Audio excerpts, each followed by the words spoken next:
Hi ಸ್ಪರ್ಧಾರ್ಥಿಗಳೇ, ಇಂದಿನ notification ಬಗ್ಗೆ ತಿಳಿದುಕೊಳ್ಳೋಣ ಬನ್ನಿ. ಇಂದಿನ ನೋಟಿಫಿಕೇಶನ್ ಏನಂದರೆ government of NCT of Delhi subordinate service selection board ಡಿಪಾರ್ಟ್ಮೆಂಟಲ್ಲಿ ಖಾಲಿ ಇರುವ ವಿವಿಧ ರೀತಿಯ ನೇಮಕಾತಿಯನ್ನು ಕರೆದಿದ್ದು. ನೋಡ್ರಿ ಯಾವ ರೀತಿ ವೇಕೆನ್ಸಿ ಖಾಲಿ ಇದಾವ ಮತ್ತು ಯಾವ ರೀತಿ ಪೋಸ್ಟ ನೋಡ್ರಿ ಯಾವ ರೀತಿ ವೇಕೆನ್ಸಿ ಖಾಲಿ ಇದಾವೆ ಅಂದ್ರೆ legal assistant engineer, junior engineer civil grade 2 assistant selection officer ಹುದ್ದೆಗಳು ಖಾಲಿ ಇದ್ದು, ಈ ಹುದ್ದೆಗಳಿಗೆ ಎಜುಕೇಷನ್ ಕ್ವಾಲಿಫಿಕೇಷನ್ ಏನಾಗಿರಬೇಕು ಮತ್ತು ವರ್ಕ್ ಎಕ್ಸ್ಪೀರಿಯೆನ್ಸ್ ಯಾವ ರೀತಿ ಐತಿ ಅಂತ ನೋಡೋಣ. ನೋಡೋಕ್ಕಿಂತ ಮುಂಚೆ ಇನ್ನೂ ಯಾರು ನನ್ನ ಚಾನಲ್ಗೆ ಸಬ್ಸ್ಕ್ರೈಬ್ ಆಗಿಲ್ಲ ದಯವಿಟ್ಟು ಸಬ್ಸ್ಕ್ರೈಬ್ ಮಾಡ್ಕೊಳ್ಳಿ. ಮುಂದೆ ಯಾವುದೇ ಜಾಬ್ ಬಗ್ಗೆ ನಾನು ತಿಳಿಸಿದಾಗ ನಿಮಗೆ ನೋಟಿಫಿಕೇಶನ್ ಮೂಲಕ ತಿಳಿದು ಬರುತ್ತದೆ. ನೋಡಿರಿ, ಅಪ್ಲಿಕೇಶನ್ ಬಂದುಬಿಟ್ಟು 24/2/2026 ಪ್ರಾರಂಭವಾಗಿದ್ದು ಕೊನೆಯ ದಿನಾಂಕ 25/3/2026 ಕೊನೆಯ ದಿನಾಂಕ ಆಗಿರ್ತದೆ. ನೋಡಿರಿ, ಅಪ್ಲಿಕೇಶನ್ನ ನೀವು ಆನ್ಲೈನ್ ಥ್ರೂ ಅಪ್ಲಿಕೇಶನ್ ಹಾಕಬೇಕು. ಅದಕ್ಕೆ ಅಪ್ಲಿಕೇಶನನ್ನು ಹಾಕ್ಬೋದಾಗಿರ್ತದೆ. ನೋಡಿರಿ, ಯಾವ ರೀತಿ ಪೋಸ್ಟ್ ಖಾಲಿದಾವೆ ಅಂದ್ರೆ ಕ್ಯಾಟಗರಿ ವೈಸ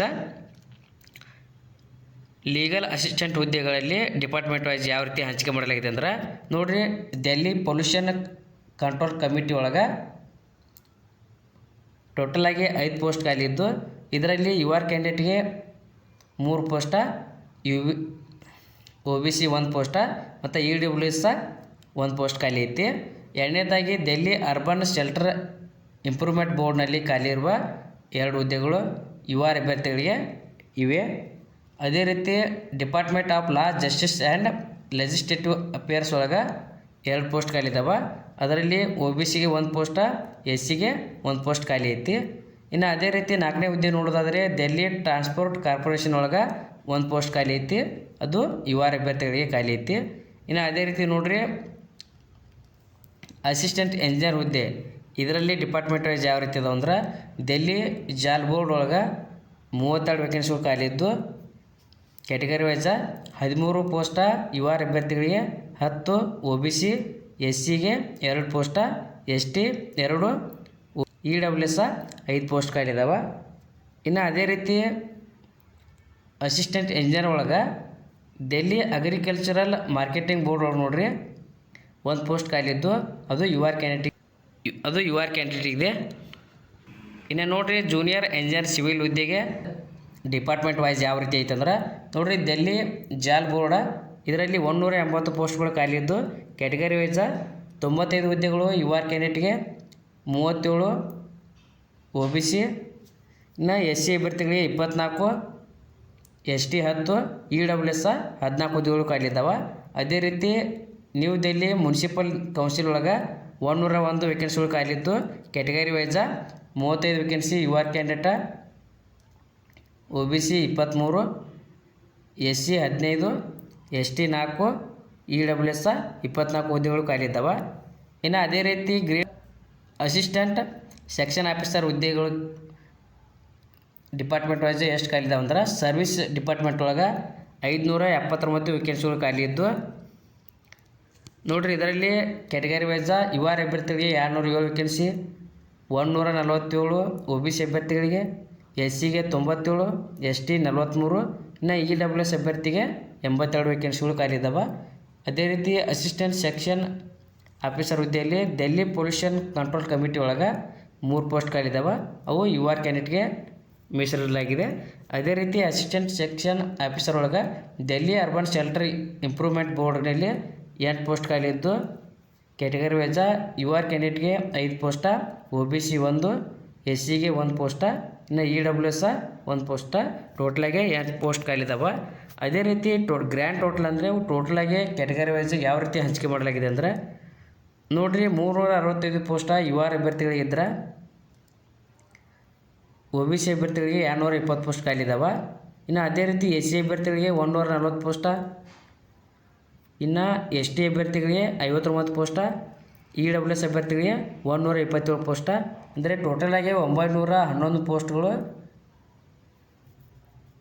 ಈ ಸಂಸ್ಥೆಯಲ್ಲಿ ಖಾಲಿ ಇರ್ತವೆ. ಇನ್ನು ಈ ಹುದ್ದೆಗೆ ನಾವು ಅಪ್ಲಿಕೇಶನ್ ಹಾಕ್ಬೇಕಂದ್ರೆ ನೋಡಿರಿ, ಆಫೀಷಿಯಲ್ ವೆಬ್ಸೈಟ್ಗೆ ಹೋಗಿ ನೀವು ಅಪ್ಲಿಕೇಶನನ್ನು ಆನ್ಲೈನ್ ಥ್ರೂ ಹಾಕಬೇಕಾಗಿರ್ತದೆ. ನೋಡಿರಿ, ಕೊನೆಯ ದಿನಾಂಕ 25/3/2026 ಅಪ್ಲಿಕೇಶನನ್ನು ಹಾಕ್ಬೋದಾಗಿರ್ತದೆ. ನೋಡಿರಿ, ಹುದ್ದೆ ವೈಸ ಅಭ್ಯರ್ಥಿಯ ಎಜುಕೇಷನ್ ಕ್ವಾಲಿಫಿಕೇಷನ್ ಏನಾಗಿರ್ಬೇಕಪ್ಪ ಅಂದ್ರೆ ಮೊದಲೇ ಬಂದುಬಿಟ್ಟು ಲೀಗಲ್ ಅಸಿಸ್ಟೆಂಟ್ ಹುದ್ದೆ. ಇದು ಡಿಪಾರ್ಟ್ಮೆಂಟ್ ಡೆಲ್ಲಿ ಪೊಲ್ಯೂಷನ್ ಕಂಟ್ರೋಲ್ ಕಮಿಟಿಯಲ್ಲಿ ವೇಕೆನ್ಸಿ ಯಾವ ರೀತಿ ಇರಬೇಕಂದ್ರೆ ಅಭ್ಯರ್ಥಿಯು ಡಿಗ್ರಿ ಇನ್ ಲಾ ಫ್ರಾಮ್ ಎಕ್ನಾಟ್ ಯೂನಿವರ್ಸಿಟಿಯಲ್ಲಿ ಮುಗಿಸಿರ್ಬೇಕಾಗಿರ್ತದೆ. ಇನ್ನು ಎಕ್ಸ್ಪೀರಿಯನ್ಸ್ ಬಗ್ಗೆ ನೋಡೋದಾದರೆ ಅಭ್ಯರ್ಥಿಯ 3 ವರ್ಷದ ಎಕ್ಸ್ಪೀರಿಯೆನ್ಸನ್ನು ಲೀಗಲ್ ಪ್ರಾಕ್ಟಿಕಲರ್ ಮತ್ತು ಅಥವಾ 1 ಇಯರ್ ಎಕ್ಸ್ಪೀರಿಯೆನ್ಸ್ ಇನ್ ಲೀಗಲ್ ವರ್ಕ್ ಗೌರ್ಮೆಂಟ್ ಡಿಪಾರ್ಟ್ಮೆಂಟಲ್ಲಿ ಮುಗಿಸಿರ್ಬೇಕಾಗಿರ್ತದೆ. ಇನ್ನು ಸ್ಯಾಲ್ರಿ ನೋಡಿರಿ ಯಾವ ರೀತಿ ಐತೆ ಅಂದ್ರೆ ಈ ಹುದ್ದೆಗೆ 35,400ರಿಂದ 1,12,400ವರೆಗೂ ಸ್ಯಾಲ್ರಿ ಸಿಗುತ್ತದೆ. ಅಭ್ಯರ್ಥಿ ಏಜ್ ಲಿಮಿಟ್ ಬಂದುಬಿಟ್ಟು 30 ವರ್ಷದ ಒಳಗಿನ ಅಭ್ಯರ್ಥಿ ಈ ಹುದ್ದೆಗೆ ಅಪ್ಲಿಕೇಶನನ್ನು ಹಾಕ್ಬೋದಾಗಿರ್ತದೆ. ಇನ್ನು ಎರಡನೇದು ನೋಡಿರಿ ಡೆಲ್ಲಿ ಅರ್ಬನ್ ಶೆಲ್ಟರ್ ಇಂಪ್ರೂವ್ಮೆಂಟ್ ಬೋರ್ಡ್ನಲ್ಲಿ ಯಾವ ರೀತಿ ಎಜುಕೇಷನ್ ಕ್ವಾಲಿಫಿಕೇಷನನ್ನು ಹೊಂದಿದ್ರೆ ಅಪ್ಲಿಕೇಶನ್ ಹಾಕ್ಬೋದಂದ್ರೆ ಅಭ್ಯರ್ಥಿಯು ಡಿಗ್ರಿಯನ್ನು ಲಾನಲ್ಲಿ ಮುಗಿಸಿರ್ಬೇಕಾಗಿರ್ತದೆ ಮತ್ತು 3 ವರ್ಷದ ಎಕ್ಸ್ಪೀರಿಯೆನ್ಸ್ ಇನ್ ಆ್ಯಟ್ ಬಾರ್ ಅಂದರೆ ಅಭ್ಯರ್ಥಿ ವರ್ಕ್ ಎಕ್ಸ್ಪೀರಿಯೆನ್ಸಿಗೂ ನೋಡೋದಾದ್ರೆ 3 ವರ್ಷದ ವರ್ಕ್ ಎಕ್ಸ್ಪೀರಿಯೆನ್ಸ ಅಭ್ಯರ್ಥಿಗೆ ಹೊಂದಿರಬೇಕಾಗಿರ್ತದೆ. ಈ ಹುದ್ದೆಯ ಸ್ಯಾಲ್ರಿ ಯಾವ ರೀತಿ ಇತ್ತಂದ್ರೆ ನೋಡಿರಿ ಸ್ಟಾರ್ಟಿಂಗ್ 44,900ರಿಂದ 1,42,400ವರೆಗೂ ಸ್ಯಾಲ್ರಿ ಸಿಗುತ್ತದೆ. ಅಭ್ಯರ್ಥಿ ಏಜ್ ಲಿಮಿಟ್ ಬಂದುಬಿಟ್ಟು 30 ವರ್ಷದ ಒಳಗಿನ ಅಭ್ಯರ್ಥಿ ಈ ಹುದ್ದೆಗೆ ಅಪ್ಲಿಕೇಶನನ್ನು ಹಾಕ್ಬೋದು. ಅದೇ ರೀತಿ 3ನೇ ಹುದ್ದೆ ಆದಂಥ department of law justice and legislative officer ಹುದ್ದೆಗೆ ಅಫೇರ್ಸ್ ಹುದ್ದೆಗೆ ಯಾವ ರೀತಿ ಎಜುಕೇಷನ್ ಕ್ವಾಲಿಫಿಕೇಷನ್ ಇರಬೇಕಂದ್ರೆ ನೋಡಿರಿ ಅಭ್ಯರ್ಥಿ ಲಾನಲ್ಲಿ ಡಿಗ್ರಿ ಮುಗಿಸಿರ್ಬೇಕಾಗಿರ್ತದೆ. ಇನ್ನು 2 ವರ್ಷದ ಎಕ್ಸ್ಪೀರಿಯೆನ್ಸನ್ನು ಲೀಗಲ್ ಪ್ರಾಕ್ಟೀಸ್ನರಿ ಒಳಗೆ ಅಥವಾ 1 ವರ್ಷದ ಎಕ್ಸ್ಪೀರಿಯೆನ್ಸನ್ನು handle legal work in government ಡಿಪಾರ್ಟ್ಮೆಂಟಲ್ಲಿ ಹೊಂದಿರಬೇಕಾಗಿರ್ತದೆ. ಇನ್ನು ಈ ಹುದ್ದೆಗೆ ಸ್ಯಾಲ್ರಿ ಯಾವ ರೀತಿ ಐತೆ ಅಂದ್ರೆ ನೋಡಿರಿ 35,400ರಿಂದ 1,12,400ವರೆಗೂ ಸ್ಯಾಲ್ರಿ ಸಿಗ್ತದೆ. ಅಭ್ಯರ್ಥಿ ಏಜ್ ಲಿಮಿಟ 30 ವರ್ಷದ ಒಳಗಿನ ಅಭ್ಯರ್ಥಿ ಈ ಹುದ್ದೆಗೆ ಅಪ್ಲಿಕೇಶನನ್ನು ಹಾಕ್ಬೋದಾಗಿರ್ತದೆ. ಅದೇ ರೀತಿ 4ನೇ ಹುದ್ದೆ ಡೆಲ್ಲಿ ಟ್ರಾನ್ಸ್ಪೋರ್ಟ್ ಕಾರ್ಪೊರೇಷನ್ ಒಳಗೆ ಅಭ್ಯರ್ಥಿ ಲಾನ ಮುಗಿಸಿರಬೇಕು.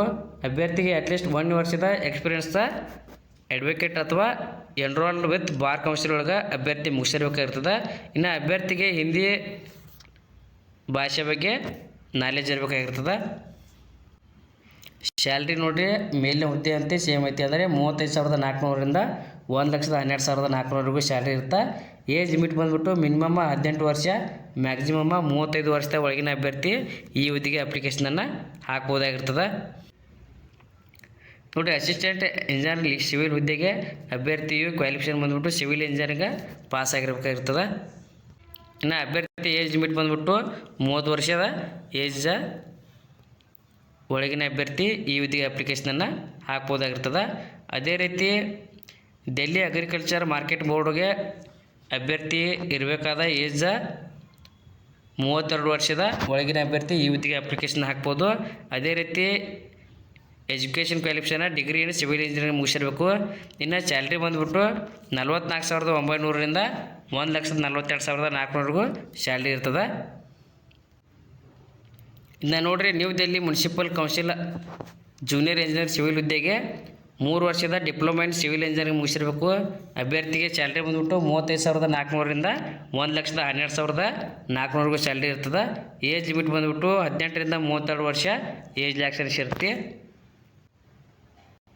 ಇನ್ನು ಅದೇ ರೀತಿ ಗ್ರೇಡ್ 2 ಹುದ್ದೆ ಆಗಿದ್ದ ಸರ್ವಿಸ್ ಡಿಪಾರ್ಟ್ಮೆಂಟ್ ಒಳಗೆ ಅಭ್ಯರ್ಥಿ ಎಜುಕೇಷನ್ ಕ್ವಾಲಿಫಿಕೇಷನ್ ಬಂದುಬಿಟ್ಟು bachelor degree from the recognised ಯೂನಿವರ್ಸಿಟಿಯಲ್ಲಿ ಮುಗಿಸಿರಬೇಕು.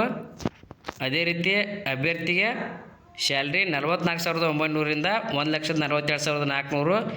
ಏಜ್ ಲಿಮಿಟ್ ನೋಡಿರಿ 21 ವರ್ಷದಿಂದ 30 ವರ್ಷದ ಒಳಗಿನ ಅಭ್ಯರ್ಥಿ ಈ ಹುದ್ದೆಗೆ ಅಪ್ಲಿಕೇಶನನ್ನು ಹಾಕ್ಬೋದು. ಮತ್ತು ಅಭ್ಯರ್ಥಿಗೆ ಏಜ್ ಆಕ್ಷನ್ಸ್ ಕೂಡ ಅಪ್ಲೈ ಆಗ್ತದೆ ಕ್ಯಾಟಗರಿ ವೈಸ. ಇನ್ನು ಅಸಿಸ್ಟೆಂಟ್ ಸೆಕ್ಷನ್ ಆಫೀಸರ್ ಹುದ್ದೆಗೆ ಎಜುಕೇಷನ್ ಕ್ವಾಲಿಫಿಕೇಷನ್ ಯಾವ ರೀತಿ ಇರಬೇಕಂದ್ರೆ ಅಭ್ಯರ್ಥಿ ಬ್ಯಾಚುಲರ್ ಡಿಗ್ರಿ ಫ್ರಾಮ್ ಯೂನಿವರ್ಸಿಟಿಯಲ್ಲಿ ಮುಗಿಸಿದ್ದು ಅಭ್ಯರ್ಥಿಗೆ ಬೇಸಿಕ್ ಕಂಪ್ಯೂಟರ್ ನಾಲೆಜ್ ಇರಬೇಕು.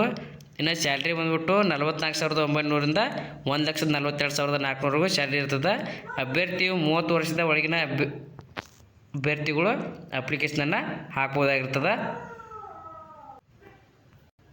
ಇನ್ನು ಕೊನೆಯದಾಗಿ ನೋಡಿರಿ Delhi urban shelter improvement board assistant section officer ಹುದ್ದೆಗೆ ಬ್ಯಾಚುಲರ್ ಡಿಗ್ರಿ ಅಥವಾ ಈಕ್ವಲೆಂಟ್ ಫ್ರಾಮ್ ಎನಿ ರಿಕಗ್ನೈಸ್ಡ್ ಯೂನಿವರ್ಸಿಟಿಯಲ್ಲಿ ತನ್ನ ಡಿಗ್ರಿಯನ್ನು ಮುಗಿಸಿದ್ದು ಮತ್ತು ಕಂಪ್ಯೂಟರ್ ಪ್ರೊಫೆಷನ್ಸಿ ಬಗ್ಗೆ ನಾಲೆಜ್ ಇರಬೇಕು. ಅಭ್ಯರ್ಥಿ 30 ವರ್ಷದ ಒಳಗಿನವರಾಗಿರಬೇಕು. ಸ್ಯಾಲ್ರಿ ಬಂದುಬಿಟ್ಟು 44,900ರಿಂದ 1,42,400ವರೆಗೂ ಸ್ಯಾಲ್ರಿ ಇರ್ತದೆ. ನೋಡಿರಿ, ಎಲ್ಲ ಭಾರತೀಯ ಅಭ್ಯರ್ಥಿಗಳು ಈ ವಿಧಿಗೆ ಅಪ್ಲಿಕೇಶನನ್ನು ಹಾಕ್ಬೋದಾಗಿರ್ತದೆ. ಇನ್ನು ಅಪ್ಲಿಕೇಶನ್ ಫೀ ಬಂದುಬಿಟ್ಟು 100 ರೂಪಾಯಿ ಇರ್ತದೆ. ಇದನ್ನು ನೀವು ಆನ್ಲೈನ್ ಮೂಲಕ ಪೇಡ್ ಮಾಡಬೇಕಾಗಿರ್ತದೆ. ಇದು ಜನರಲ್ ಅಭ್ಯರ್ಥಿಗಳಾಗಿದ್ದು ಮತ್ತು ವುಮೆನ್ ಕ್ಯಾಂಡಿಡೇಟ, SC ST ಮತ್ತು PWBD ಮತ್ತು ಸರ್ವಿಸ್ ಮ್ಯಾನ್ ಅಭ್ಯರ್ಥಿಗಳಿಗೆ ಯಾವುದೇ ರೀತಿ ಅಪ್ಲಿಕೇಶನ್ ಫೀ ಇರುವುದಿಲ್ಲ. ಇನ್ನು ಉಳಿದ ಅಭ್ಯರ್ಥಿಗಳಿಗೆ ಅಪ್ಲಿಕೇಶನ್ ಫೀ 100 ರೂಪಾಯಿ ಆಗಿರ್ತದೆ. ನೋಡಿರಿ, ಅರ್ಹ ಅಭ್ಯರ್ಥಿಗಳು ಅಪ್ಲಿಕೇಶನನ್ನು ಹಾಕ್ಬೋದು. ಸೆಲೆಕ್ಷನ್ ಪ್ರೊಸೆಸ್ ಯಾವ ರೀತಿ ಐತಿ ಮತ್ತು ಸಿಲೆಬಸ್ ಏನೈತೆ ಅಂತ ಮುಂದಿನ ವಿಡಿಯೋದಲ್ಲಿ ತಿಳಿಸ್ಕೊಡ್ತೀನಿ. Thank you. ಇನ್ನೂ ಯಾರು ನನ್ನ ಚಾನಲ್ಗೆ ಸಬ್ಸ್ಕ್ರೈಬ್ ಆಗಿಲ್ಲ, ದಯವಿಟ್ಟು ಸಬ್ಸ್ಕ್ರೈಬ್ ಮಾಡ್ಕೊಳ್ಳಿ. ಮುಂದೆ ಯಾವುದೇ ಜಾಬ್ ಬಗ್ಗೆ ತಿಳಿಸಿದಾಗ ನಿಮಗೆ ನೋಟಿಫಿಕೇಶನ್ ಮೂಲಕ ತಿಳಿದು ಬರುತ್ತದೆ.